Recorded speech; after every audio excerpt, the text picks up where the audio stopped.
Good morning students. एक बार फिर से मैं आपका इस मनोविज्ञान की कक्षा में स्वागत करता हूं। हम पढ़ रहे थे मनोविज्ञान के अध्ययन की विधियां। इसी क्रम में हम कल पढ़ रहे थे कि विधियां तीन प्रकार की होती हैं। पहली होती है निरीक्षण विधि, दूसरी होती है प्रयोगात्मक विधि, तीसरी होती है वस्तुनिष्ठ विधि। कल हमने उसके बारे में विस्तार से चर्चा भी की और जाना भी सही कितनी विधियां होती है और किस तरह की होती है। आज हम उसी क्रम में प्रथम विधि है आपकी निरीक्षण विधि का पहला भाग क्या है, अंतःदर्शन। इसके बारे में आज विस्तार से चर्चा करेंगे। देखिए,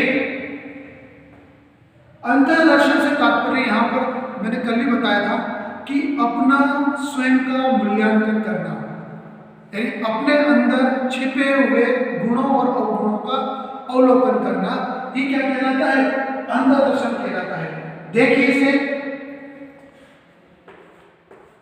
अपना स्वयं का निरीक्षण करने के कारण इसे आत्मनिरीक्षण विधि भी कहा जाता है। आत्मनिरीक्षण यानी स्वयं की आत्मा का निरीक्षण करना क्या कहलाता है, आत्मनिरीक्षण कहलाता है। इसे इंग्लिश में बोलते हैं इंट्रोस्पेक्टिव मेथड भी कहते हैं। देखिए, अंतःदर्शन विधि मनोविज्ञान की सबसे प्राचीन और सबसे प्रथम विधि है।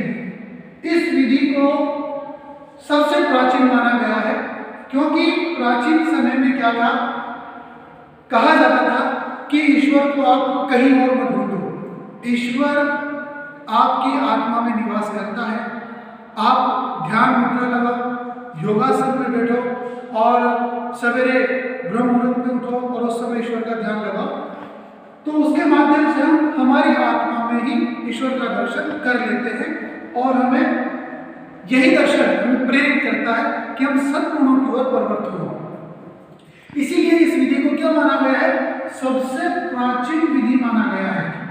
अब देखिए, मैंने आपसे एक नेक्स्ट क्लास में कहा था कि जॉन लॉक मनोवैज्ञानिक कम दार्शनिक ज्यादा थे, तो उन्होंने भी क्या कहा, उन्होंने कहा कि मस्तिष्क द्वारा स्वयं की आंतरिक क्रियाओं का निरीक्षण करना।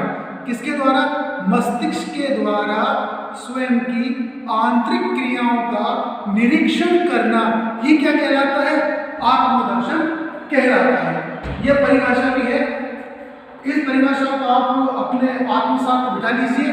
यह परिभाषा कई बार पूछी गई है कि मस्तिष्क द्वारा स्वयं का आंतरिक क्रियाओं का निरीक्षण करना किसके द्वारा कहा गया था, तो आंसर आएगा जॉन लॉक के द्वारा। जॉन लॉक इंग्लैंड के एक प्रसिद्ध दार्शनिक थे और इन्होंने वहां पर शिक्षा में काफी सारे प्रयोग किए। इसी संदर्भ में विलियम वुड और टीचनर, ये भी जॉन लॉक के समकालीन थे। इन्होंने, विलियम वुड और टीचनर ने भी एक परिभाषा दी और कहा कि स्वयं की आत्मा में देखना, क्या, स्वयं की आत्मा में देखना, ये क्या कहलाता है, अंतःदर्शन कहलाता है। अब एक चीज बताइए, हम हमारी आत्मा में किस तरह से देख सकते हैं, बहुत बड़ा प्रश्न है। इसके लिए आपको कुछ नहीं करना पड़ता। जो भी आपके इष्ट होते हैं, जिसे भी आप मानते हो, किसी के माता पिता होते हैं, कोई किसी को मानता है, कोई किसी को मानता है, सबका अलग अलग वजूद है। पर यहाँ पर कहने का तात्पर्य है कि अपनी आत्मा में स्वयं को देखना। तो सबसे बड़ी बात हुई, योग और ध्यान के माध्यम से हम हमारी आत्मा का मूल्यांकन कर सकते हैं और वही हमें सच्चा मूल्यांकन करवाती है, क्योंकि हमारी आत्मा ही जानती है कि हम कितने गलत हैं, कितने सही, किसके साथ हमने गलत किया, किसके साथ हमने सही किया। इसका मूल्यांकन हमें रहता है, अन्य न कि अन्य को रहता है। आगे बढ़ते हैं। अब देखिए, इस विधि में मैंने आपसे कल भी कहा था कि इस विधि में गुण भी होंगे और दोष भी होंगे। कहते हैं कि किसी अच्छे व्यक्ति में लोग गुणों को तो कम देखते हैं पर उसके दोषों को ज्यादा देखते हैं। यहीं पर यहाँ भी ऐसा ही हुआ। जो दार्शनिक है, उन्होंने इस अच्छी विधि में भी दोष ढूंढना प्रारंभ कर दिया। देखिए, पहले मैं आपको गुणों के बारे में अवगत कराऊंगा, फिर मैं दोष के बारे में बताऊंगा और एक चीज और, आप मेरे साथ साथ इस विधि को नोट डाउन करते चले, क्योंकि अगर आप नोट डाउन नहीं करेंगे तो आप पीछे रह जाएंगे। प्लीज मेरी बात पर ध्यान दें और एक एक चीज को नोट डाउन करें। देखिए, सबसे इसका पहला गुण क्या है? आत्मनिरीक्षण विधि अंतरात्मा के ज्ञान को प्राप्त करने की सबसे श्रेष्ठ विधि है। किसको प्राप्त करने की? आत्म ज्ञान को प्राप्त करने की सबसे श्रेष्ठ विधि कौन सी है? आत्मनिरीक्षण विधि। अब देखिए, इस विधि के द्वारा जब हम अंतर्धान होते हैं, अपनी आत्मा में देखते हैं, तो हम क्या करते हैं? चिंतन करते हैं। चिंतन करेंगे, अपने मन से तर्क करेंगे कि आज मैंने किसके साथ बुरा किया, किसका नुकसान किया, किसको मेरी वजह से फायदा हुआ, कौन सा व्यक्ति मेरी वजह से खुश हुआ, कौन सा मेरी वजह से दुखी हुआ। इन सब का आत्मचिंतन हम आत्मदर्शन विधि के द्वारा कर सकते हैं। इससे बालकों में चिंतन क्षमता का विकास होता है। वो ये समझ जाता है कि आत्मदर्शन के द्वारा हम हमारी कमियों को दूर कर सकते हैं। तीसरी बात आई यहाँ पर ध्यान केंद्रित करना। देखिए, बहुत सारे बोलते हैं कि सर हमारा पढ़ने में मन नहीं लगता, हमारा ध्यान नहीं लगता, हमारा जब हम पढ़ते हैं तो हमारा ध्यान भंग हो जाता है। पर कहते हैं कि आत्मनिरीक्षण के द्वारा स्वयं की विषय वस्तु का मूल्यांकन अगर कर लिया जाए तो हमारा ध्यान स्वतः ही लगने लग जाएगा। क्योंकि कहते हैं कि अगर मान लीजिए हमने हमारे स्वयं का मूल्यांकन नहीं किया, अपनी आत्मा का मूल्यांकन नहीं किया, तो हमारा मन किसी भी कार्य में नहीं लगेगा। इसलिए ध्यान केंद्रित करने के लिए ईश्वर का ध्यान बहुत जरूरी है, अपनी आत्मा में देखना बहुत जरूरी है। अगर आप ऐसा करते हैं तो आपका ध्यान केंद्रित होता है इस विधि के द्वारा। अब देखिए, कम खर्च, अपने स्वयं के दर्शन करने में काय का खर्च? किसी की जेब का पैसा नहीं लग रहा, किसी को कहीं पर जाने की आवश्यकता नहीं है, आप बस एक स्थान पर बैठिए और अपने मूल्यांकन कीजिए स्वयं का, बस इसमें कोई खर्चे की आवश्यकता नहीं, कोई पैसा नहीं लगता। इसलिए कहा जाता है कि आत्मदर्शन विधि कम खर्च की विधि होती है, इसमें कोई भी पैसा नहीं लगता। अब देखिए, स्वयं के सुधार में सहायक, कहते हैं कि जब हम लोग बहुत सारे प्रवचन देते हैं, दे के निकल जाते हैं, पर विचार विमर्श कौन करेगा? जब तक हम उन विचारों को अपने अंदर नहीं लेंगे तब तक कोई भी विचार नहीं करेगा। तो स्वयं को सुधारने में भी आत्मदर्शन विधि का बहुत महत्वपूर्ण योगदान होता है। इसके बाद नेक्स्ट आ गया यंत्र और उपकरण की आवश्यकता। देखिए, अपनी आत्मा का दर्शन करने के लिए किसी भी उपकरण की आवश्यकता नहीं होती, केवल आपको अपनी अंतर आत्मा में देखना होता है। न तो कंप्यूटर की आवश्यकता है, न टीवी की आवश्यकता है, न मोबाइल की आवश्यकता है, केवल आपको अपनी आत्मा का दर्शन करना है। ये थे इसके गुण। अब देखते हैं इस विधि के दोष। मैंने पहले भी कहा था, जहां पर अच्छाई है वहां पर बुराई जरूर है। लोगों की अच्छाई को नकार दिया जाता है, पर उनमें अगर छोटी सी भी अगर कमी हो जाती है तो उसे सामने प्रेजेंट किया जाता है। तो वही बात है, आत्मनिरीक्षण विधि के द्वारा इतने सारे लाभ थे तो कुछ उसके दोष भी सामने आ गए। अब कहा गया कि यह विधि क्या है? आत्मनिष्ठ विधि है, केवल अपनी आत्मा का ही अध्ययन करती है, दूसरों का अध्ययन नहीं कर सकती।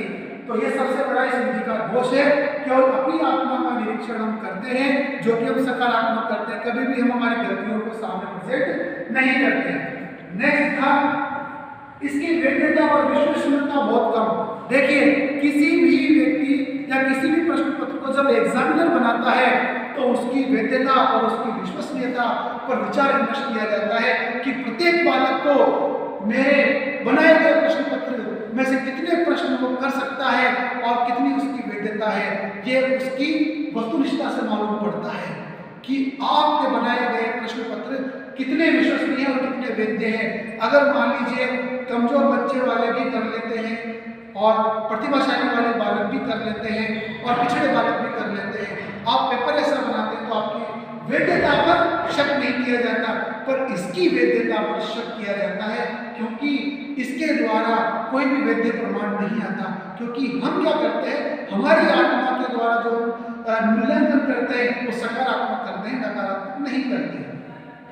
नेक्स्ट है, इस विधि के द्वारा पशुओं पालनों का अध्ययन नहीं किया जा सकता।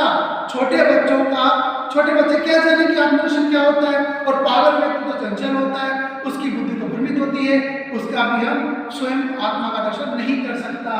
और नहीं पशु को क्या मालूम कि दर्शन क्या चीज है, अपने अंदर क्या देखना है, क्या जानना है। केवल ईश्वर की कृपा से मनुष्य ही एक ऐसा बुद्धिमान प्राणी है जो अपनी आत्मा का दर्शन कर सकता है, इसके अलावा कोई भी नहीं कर सकता। न तो पागल कर सकते हैं, नहीं छोटे बच्चे कर सकते हैं, और नहीं पशु कर सकते इसका अध्ययन। तो सबसे बड़ी कमी है इसमें। नेक्स्ट है, गोपनीय व्यवहार का पता नहीं लगता।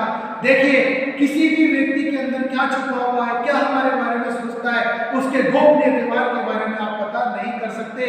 यही सबसे बड़ा आत्मविधि का दोष है। और नहीं कोई व्यक्ति अपने स्वयं के बारे में कभी भी अपनी गोपनीय बातों को बताता है। नेक्स्ट है, इसके प्रमाण उपलब्ध नहीं है। आपकी आत्मा ने क्या सोचा और आपने क्या प्रेजेंट कर दिया, कोई प्रमाण नहीं है इसका। जो आप बता दोगे लोग वही सत्य मानेंगे, और ये सत्य भी है कि आपने जो बोल दिया वही सत्य है। आपने अगर सही बोल दिया ठीक है, नकारात्मक आप बोलोगे ही नहीं। आशा करता हूं कि आपको ये निरीक्षण विधि का जो प्रथम भाग था, अंतर्दर्शन विधि, बड़ी आसानी से समझ में आया होगा। और अगर मान लीजिए आपको इसको समझने में कहीं भी तकलीफ हुई हो, या थोड़ा सा भी आपको लगता है कि मुझे समझ में नहीं आया, तो आप मुझे अपने डिस्क्रिप्शन मैसेज छोड़ सकते हैं। मैं आपके प्रश्नों का उत्तर जरूर दूंगा। और इस क्लास को आप लाइक करें और ज़्यादा से ज़्यादा शेयर करें, बहुत सारे बच्चों का फायदा होगा। क्योंकि यह जो पढ़ रहे हैं, जो मेथड चल रहा है हमारा, ये रीट एग्जाम के लिए, फर्स्ट ग्रेड के लिए, सेकंड ग्रेड के लिए बहुत महत्वपूर्ण है। अगर हमने इन चीज़ों को ध्यान से यहाँ पर देख लिया तो आपके छोटे छोटे प्रश्न भी राइट हो जाएंगे। ये मेरा आपसे वादा है। थैंक्स, आज के लिए इतना बहुत है। कल की क्लास में हम निरीक्षण विधि का जो दूसरा पार्ट था, बहिर्दर्शन, उसके बारे में चर्चा करेंगे। Thanks all student.